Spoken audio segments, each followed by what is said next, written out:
Hey, I'm Elizabeth. And I'm Tammy. For anyone that has walked the journey of infertility, you know how impossibly painful it can be. This is my story.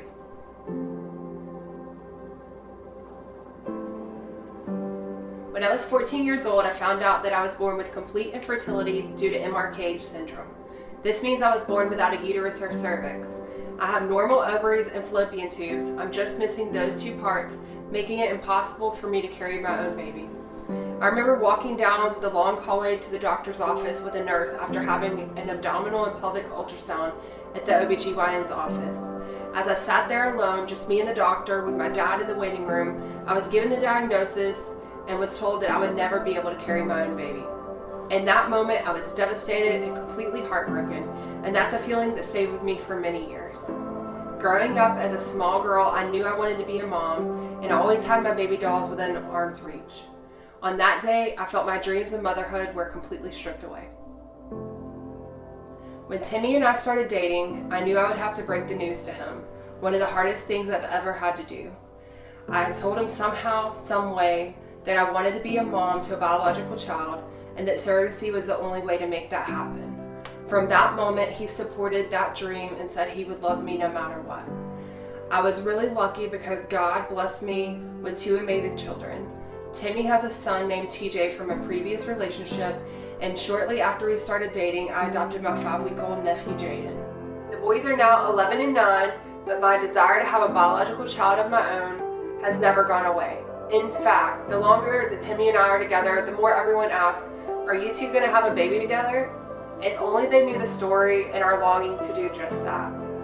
In 2012, when I was 20, I saw the first news articles about uterus transplant trials in Sweden. I love anything related to the medical field and was completely amazed that that was even a possibility. But thought, surely they would never do that in the US, right?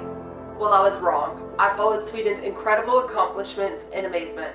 The first successful transplant, the first birth of a baby, and thought to myself, what if that could be me one day? But I took that huge dream away in the very back of my mind, thinking it would never happen for me. Then in 2016, I was ecstatic when I saw Cleveland Clinic bring a uterus transplant trial to the United States, followed by Baylor and then Penn. I reached out to all 3 hospitals for more information. They said that not only would I have to relocate to those cities, but I also didn't meet the criteria based on my weight. In order to qualify, my BMI had to be under 30. I felt my dream slipping away. Then last year in the middle of the pandemic, I started a nutrition-based program to help me lose weight. Honestly, I just wanted to look and feel better, and I was miserable. When I weighed myself on June 22nd, I was the biggest I had ever been at 280 pounds. My goal was to be in the best shape that I had been in by the time I reached 30. I had a year and a half to reach that goal, but I had a long way to go with a BMI of 43.9. By October, I was 4 months into my weight loss program and had lost 80 pounds when I ran across an article posted in one of my MRKH support groups. I was in shock when I read that UAB Hospital in Birmingham, Alabama was launching a uterus transplant program. I couldn't believe that of all the places, Alabama was going to have a program and it would only be 3.5 hours from home for me. That same week, I also hit a 30 BMI. I am absolutely amazed at how even the smallest of details were falling into place. Through November, I kept checking the website for a link to fill out the application, but I never saw one. Finally, on December 9th, I decided to call the number I found online and find out the details. They had sent me several forms to fill out, along with submitting medical records with those forms. If I was a good fit, they would schedule a virtual interview with me to meet the transplant surgeon. On January 11th, the day before my 29th birthday, and after a few long weeks of waiting, the uterus transplant coordinator called me to say that they had reviewed my records and wanted to schedule a virtual interview with me. That was definitely the best birthday present ever.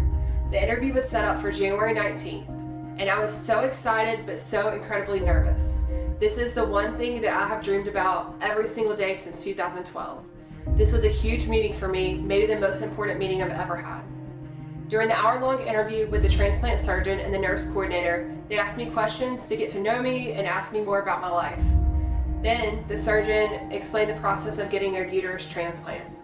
After the call, I talked to Timmy that night and we went over all the details, and then I let the coordinator know the next day we're in it for the next round. The next step for their team was to present my case and medical records to the entire team of several doctors to see if they wanted me to go to Birmingham for an extensive medical evaluation. After a few weeks of waiting, which honestly felt like months, I got a call on Monday, February 8th, telling me the team would be meeting about my case late on Wednesday afternoon to make a decision. Those 3 days of waiting were definitely the hardest, and I lost sleep just thinking about it. On Thursday morning, I got the call I was hoping for. The team unanimously decided to have me come to UAB for 3 days of testing. When I got off the phone, I had to go to the bathroom at work and wipe away the tears, because honestly, I never thought that I would get that phone call, but I did, and we were on to the next step. We headed up to Birmingham after work on March 1st, and I remember multiple times during that car ride just looking over at Timmy and asking him, "Babe, is this real life?" Because honestly, it hadn't sunk in at that point yet. The next morning, we met the transplant coordinator bright and early at 6:30 a.m., and we were on our way to our first appointment of many during the next 3 days. On the way to the appointment, the coordinator told me I was the first girl that they had brought in to be evaluated for the program, and the only girl from Alabama that had applied. How cool is that? The next 3 days were an amazing experience meeting the whole team of doctors, but it still honestly felt like a dream. Was this really happening? It was a whirlwind of emotions and a lot of information to let sink in. I was truly honored to be able to have a long conversation with Dr. Port, the lead transplant surgeon, about her passion behind uterus transplant. On the last day, we said our goodbyes, and we were told that the whole team of doctors would be meeting on April 6th to look over all of my tests from the evaluation and decide if I would be listed for transplant. We came home and counted down the days, which never went by fast enough. I was excited, nervous, anxious, just a big ball of emotion. This was my number one lifelong dream, to be able to carry my own baby. I set a countdown on my phone screen and constantly reminded Timmy multiple times a day how many days we had left until the big meeting was going to happen. A little over a month later, we got the best phone call ever. The team of doctors said yes to moving me forward and listing me for transplant once I have viable embryos created. I've got myself and Shantae and Dr. Port on the phone, and we wanted to congratulate you because you have been accepted into the uterus transplant program. Awesome. Thank you. This might be my favorite phone call ever. At 8 a.m. That's Yep. I'm not ready to get on the phone at 8 a.m. yet. No, that's a perfect 8 a.m. phone call. Elizabeth, it's Dr. Port. So congratulations. I'm super excited for you. My dream is becoming a reality, but there are still a few more steps between then and now. Here are the details of what the near future will look like for us. Multiple trips back and forth to Birmingham, 10 or more days in Birmingham for IVF egg retrieval and embryo creation. After embryos are created, I'll be listed for transplant. Once they have a donor that is a match, I will get the call for surgery. Around 6 months after surgery, they will transfer one of our embryos, and then I will be able to carry the baby up to 37 weeks and then have a scheduled C-section. We know we can't do this alone, and we don't want to do this alone. We want you alongside of us every step of the way as we take this journey together. Here's how you can help. We need prayers and your encouragement. This is the biggest adventure we have ever taken. We need your financial support to make this dream come to life. Any amount, no matter how small, makes this a reality. UAB is covering all the medical costs, estimated at $200,000 to $300,000 for the surgery and medications post-transplant, which is amazing. But we are responsible for all IVF costs, around $20,000, all the OB appointments after getting pregnant, travel expenses and accommodations, relocation, and time off work. We are so excited about being chosen for this opportunity. We are excited for the thousands of women just like me who will be impacted by our yes, which will help advance medicine and make the impossible possible. We know our story will inspire many people in the days to come. Thank you guys so much for taking the time to listen to our story. Thank you so much in advance for your support, whether it's just through prayers or your financial support.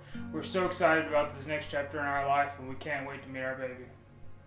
If you want to follow our journey, then connect with us on Facebook, Elizabeth Goldman or Timmy Goldman, Instagram, Liz is Creative, or on our website, goldmanbaby.com. Thank you guys so much. Thank you.